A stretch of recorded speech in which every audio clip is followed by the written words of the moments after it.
Prithviraj Empire എന്ന സിനിമയിലൂടെ 2002 ഗുജറാത്ത് കലാപത്തിന് കാരണമായ ഗോദ്ര ഭീകര ആക്രമണത്തെ വിളിപ്പിക്കാൻ ശ്രമിച്ചത് മുതൽ ഗോദ്ര സംഭവം കേരളത്തിൽ ആകെ ചർച്ചാ വിഷയമാണ്.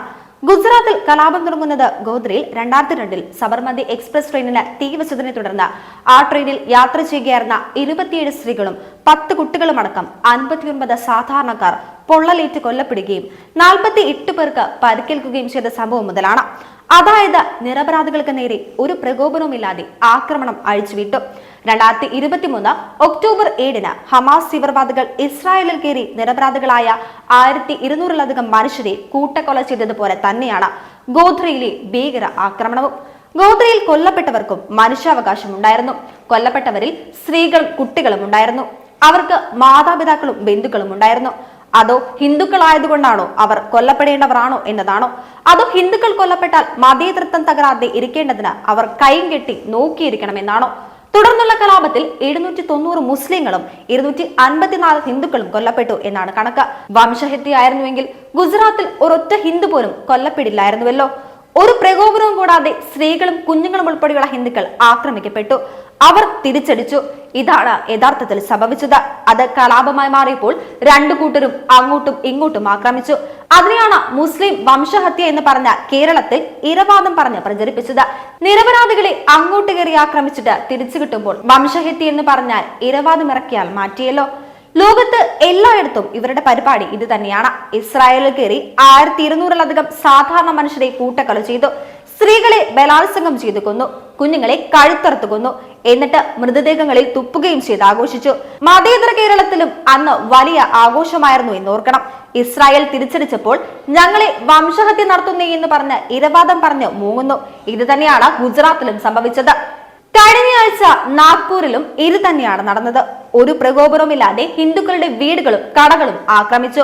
അക്രമം തടയാനെത്തിയ വനിതാ പോലീസ് ഉദ്യോഗസ്ഥരെ ലൈംഗികമായി വരെ ആക്രമിച്ചു. തിരിച്ചടി തുടങ്ങിയപ്പോൾ അവിടെയും ഇരവാദം തുടങ്ങി. ഇനി ഗോദ്ര സംഭവത്തിലേക്ക് തിരികെ വന്നാൽ ട്രെയിൻ ആക്രമിച്ച് തീവെച്ച സ്ത്രീകളും കുട്ടികളും ഉൾപ്പെടെ നിരപരാധികളായ 59 മനുഷ്യരെ കൊലപ്പെടുത്തിയ കുറ്റത്തിന് 11 തീവ്രവാദികൾക്ക് വധശിക്ഷയും 20 തീവ്രവാദികൾക്ക് ജീവപര്യന്തം തടവുമാണ് കോടതി വിധിച്ചത്. ഗുജറാത്ത് കലാപം അന്വേഷിച്ച ജസ്റ്റിസ് നാനാവതി കമ്മീഷൻ റിപ്പോർട്ടിൽ പറയുന്നത് ഗോദ്രയിൽ ട്രെയിന് തീയിട്ടത് പ്ലാൻഡ് കോൺസ്പിറസി ആയിരുന്നു എന്നാണ്. ഗോദ്രയിൽ ട്രെയിനിന് തീവച്ചത് സ്ത്രീകളും കുട്ടികളും അടക്കമുള്ള 59 സാധാരണക്കാരായി കൊലപ്പെടുത്തിയ തീവ്രവാദികളെ കോടതി ശിക്ഷിച്ചു. ആ സംഭവത്തിന് പിന്നിൽ ഗൂഢാലോചന ഉണ്ടായിരുന്നുവെന്നും അതിനെ തുടർന്നാണ് ഗുജറാത്ത് കലാപം തുടങ്ങിയതെന്നും ജുഡീഷ്യൽ കമ്മീഷനും പറയുന്നു. എന്നിട്ട് ഇപ്പോഴും വംശഹത്യ നടത്തിയെന്നും പറഞ്ഞ് നടക്കുവാണ്. ഗുജറാത്ത് കലാപം ഒരു തരത്തിലും ചർച്ചയാകരുതെന്ന് കേരളത്തിലെ മാധ്യമങ്ങൾക്കും രാഷ്ട്രീയക്കാർക്കും നിർബന്ധമുള്ള കാര്യമാണ്. അവർ പരമാവധി വെള്ളപൂശി അതൊരു മുസ്ലിം വംശഹത്യയാക്കി പ്രചരിപ്പിച്ച് അവസാനിച്ചതായിരുന്നു. അപ്പോഴാണ് പൃഥ്വിരാജ് ഒരാവശ്യവുമില്ലാതെ അത് വീണ്ടും കുത്തിപ്പൊക്കിയത്.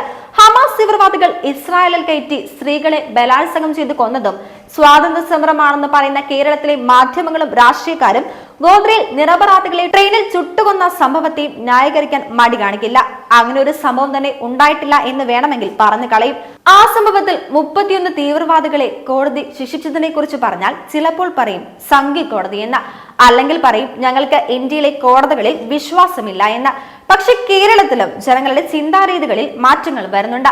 മാധ്യമങ്ങൾ പറയുന്നത് അതേപടി വിശ്വസിക്കുന്ന കാലമൊക്കെ പോയി. പൃഥ്വിരാജ് ഇസ്ലാമിക തീവ്രവാദത്തെയും തീവ്രവാദികളെയും മോഹൻലാലിനെ മുന്നിൽ നിർത്തി വെള്ളപൂശുകയും തീവ്രവാദിയെ നായകനാക്കിയും തീവ്രവാദികൾക്ക് എതിരെ നിന്ന് ഇന്ത്യയിലെ ജനങ്ങളുടെ ജീവനും സ്വത്തിനും സംരക്ഷണം നൽകുന്ന ഇന്ത്യയുടെ സുരക്ഷാ ഉദ്യോഗസ്ഥരെ വില്ലന്മാരായും അവതരിപ്പിച്ചിരിക്കുന്ന സിനിമയ്ക്ക് കേരളത്തിൽ വൻ കൈയടി കിട്ടും എന്ന് പ്രതീക്ഷിച്ചെടുത്ത് തിരിച്ചടിയാണ് ഉണ്ടായത്. ആരും തെരുവിൽ സമരം നടത്തിയില്ല.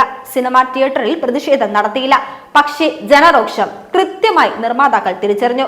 അതുകൊണ്ടാണ് അവർ തന്നെ സ്വമേധയാ സിനിമയിലെ തീവ്രവാദ സ്തുതികളും ഇന്ത്യക്കെതിരായുള്ള വിഷം ചീറ്റലും സെൻസർ ചെയ്യുമെന്ന് പ്രഖ്യാപിച്ചത്. ഒരിക്കലും കേരളത്തിൽ ചർച്ച ചെയ്യപ്പെടരുത് എന്ന് കരുതിയ ഗോത്ര കലാപം തീവ്രവാദികളെ വെള്ളപൂശുന്ന സിനിമ വീണ്ടും ചർച്ചയാക്കിയത് ശരിക്കും പൃഥ്വിരാജിന് നന്ദി പറയുകയാണ് വേണ്ടത്. പണ്ടൊക്കെ ഈ കലാപത്തെക്കുറിച്ച് രേഖകളും ലിങ്കുകളും എല്ലാം ഇട്ട് എന്തൊക്കെ എഴുതിയാലും പറഞ്ഞാലും കൂടി ഒരു 25,000 പേരിലേക്കൊക്കെ കഷ്ടി എത്തുമായിരുന്നുവെങ്കിൽ ഇന്നത് 5-7 ലക്ഷം ആളുകളിലേക്ക് എത്തുന്നു. പൃഥ്വിരാജ് അങ്ങൊരു മഹാൻ തന്നെയാണ്. അങ്ങ് കാരണം മൂടിവെച്ചതും വളച്ചൊടിക്കപ്പെട്ടതുമായ ചരിത്ര സംഭവങ്ങളെല്ലാം പുറത്തുവരുന്നു. ലഷ്കർ ഇ തൊയ്ബ പോലുള്ള ഇന്ത്യക്കെതിരെ ഭീകരപ്രവർത്തനം നടത്തുന്ന തീവ്രവാദികളെ വെള്ളപൂശാൻ ശ്രമിച്ചതുപോലെ പറ്റുമെങ്കിൽ എമ്പുരാന്റെ അടുത്ത പാർട്ടിൽ ആ ഹമാസ് തീവ്രവാദികളെ കൂടി ഒന്ന് വെള്ളപൂശി വെളുപ്പിക്കാൻ നോക്കണം. എന്നാലേ ആ ഒരു ഇതില്ലേ, ആ ഒരു ഇത് അതങ്ങ് പൂർത്തിയാകും.